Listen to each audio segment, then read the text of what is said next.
Hello everyone, welcome back to my channel Inaya fashion. आज हम आपको लेडीज़ पैंट की कटिंग एंड स्टिचिंग सिखाएंगे। तो इसके लिए हमें चाहिए एक शेप पट्टी, एक सीधा स्केल और एक इंची टेप। तो इसके लिए हम पहले आसन का निशान लगाएंगे। आसन है हमारी 11.5 इंच, 11.5 इंच पे निशान लगा लेंगे इस तरह से। और अब इसको सीधी लाइन खींच देंगे इस तरह से।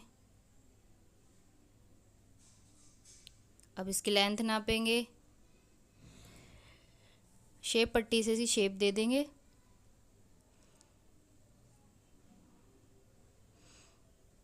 लेंथ पे सीधा लाइन खींच देंगे इस तरह से। मार्जिन भी खींची है हमने। मार्जिन आप 1 इंच 2 इंच अपने अकॉर्डिंग रख सकते हैं। अब ये मोहरी का हाफ, मोहरी हमारी 13 इंच है, 13 इंच का हाफ 6.5 इंच हमने लगा दिए। अब ये हम सीधी लाइन खींच देंगे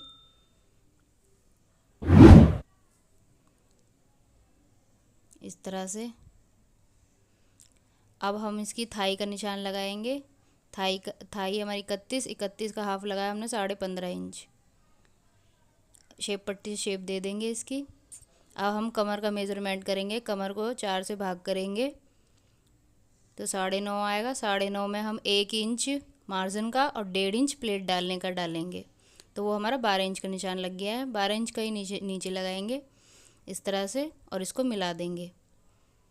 अब हम इसकी साइड की शेप देंगे आसन के पास की इस तरह से, ऊपर से नीचे की तरफ इसकी कटिंग कर देंगे। इस तरह से कटिंग होगी इसकी।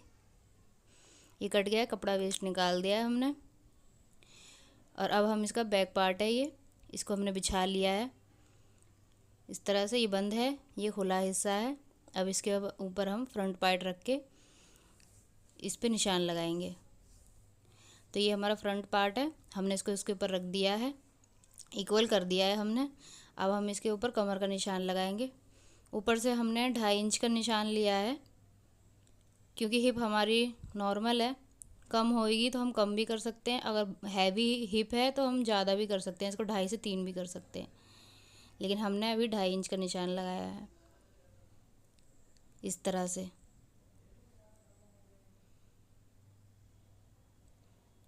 इस तरह से इसको मिला दिया है। अगर आपने मेरे चैनल को सब्सक्राइब नहीं किया है तो सब्सक्राइब कर ले, ताकि आने वाली वीडियो की अपडेट आपको मिल सके। इस तरह से हम इसे लाइन खींच देंगे बैक पार्ट के लिए निशान लगाने के लिए इस तरह से। इसकी सीधी लाइन खींच देंगे इस तरह से। ये खींच दिया है। अब हम इसकी शेप देंगे आगे बैक पार्ट की, जैसे हमने फ्रंट पार्ट की दी थी इस तरह से। तो ये हमने दे दी है इसकी शेप। अब हम इसमें 1/2 इंच थोड़ा डाउन कर देंगे ताकि आपके पैंट बीच में से खिंचे ना पहनने के टाइम पे। बहुतों की पैंट बीच में से खिंच रही होती हैं, उठी हुई होती हैं। आप अगर 1/2 इंच डाउन कर देंगे तो वो खिंचेगी नहीं। अब हम यहाँ पे 2-2 इंच का निशान लगाते हुए जाएंगे ऊपर तक, ये यहाँ भी। और अब शेप पट्टी से शेप दे देंगे। अगर आपने इस तरह से कटिंग करी ना तो आपकी पैंट बीच में से उठेगी नहीं, आगे से पल्ला घूमेगा नहीं पहनने के टाइम पे। इस तरह से इसकी मिला देंगे। अब इसकी हम इक्वल कर दिया है, अब इसकी कटिंग कर देंगे। तो इस तरह से वेस्ट कपड़ा निकाल देंगे। ये तैयार हो गया कट के, ये फ्रंट ये बैक। अब हम इसकी स्टिचिंग करेंगे। स्टिचिंग के लिए हमें इसका आसन से लेंगे। उससे पहले हम इसकी प्लेट डाल लेते हैं।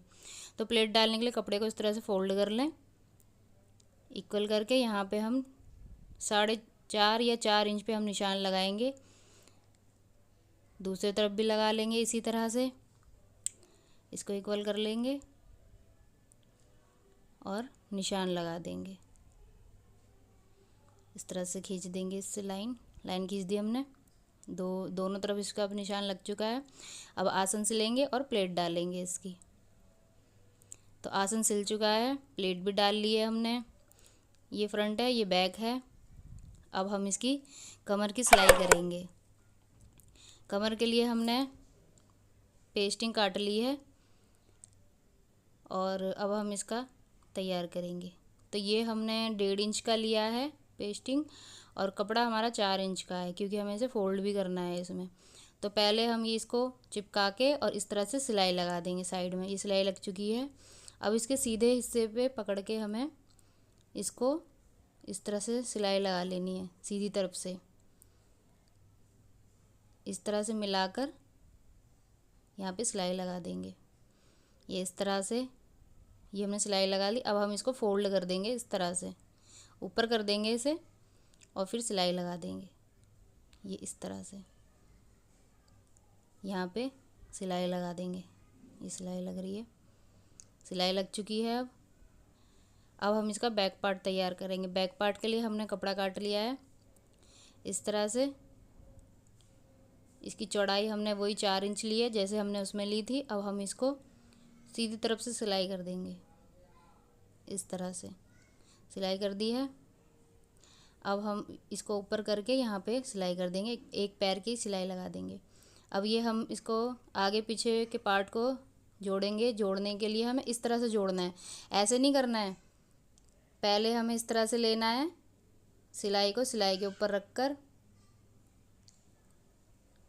और इस तरह से बराबर करके इसको नीचे की तरफ लाके फिर ऊपर की तरफ थोड़ा सा मोड़ देना है इस तरह से। और अब इसको सिलाई करके पक्का कर देना है यहाँ पे।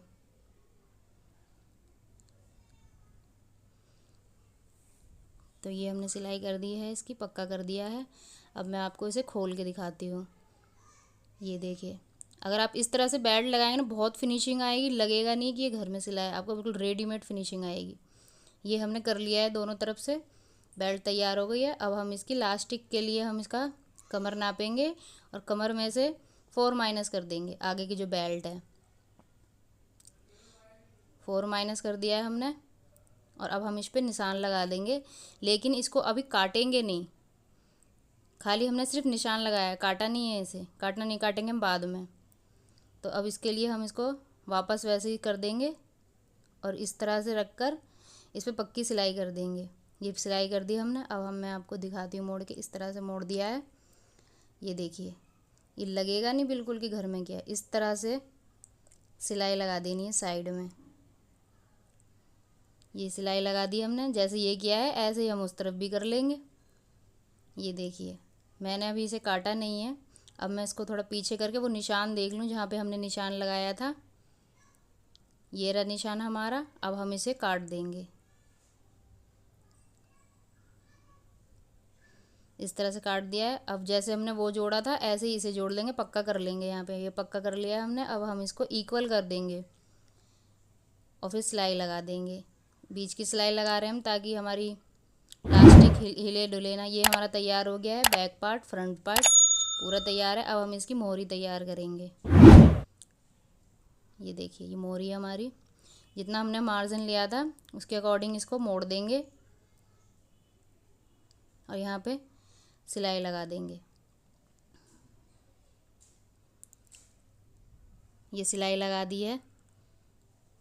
अब जैसे जैसे हमने ये पार्ट तैयार करा ऐसे दूसरा भी करना है।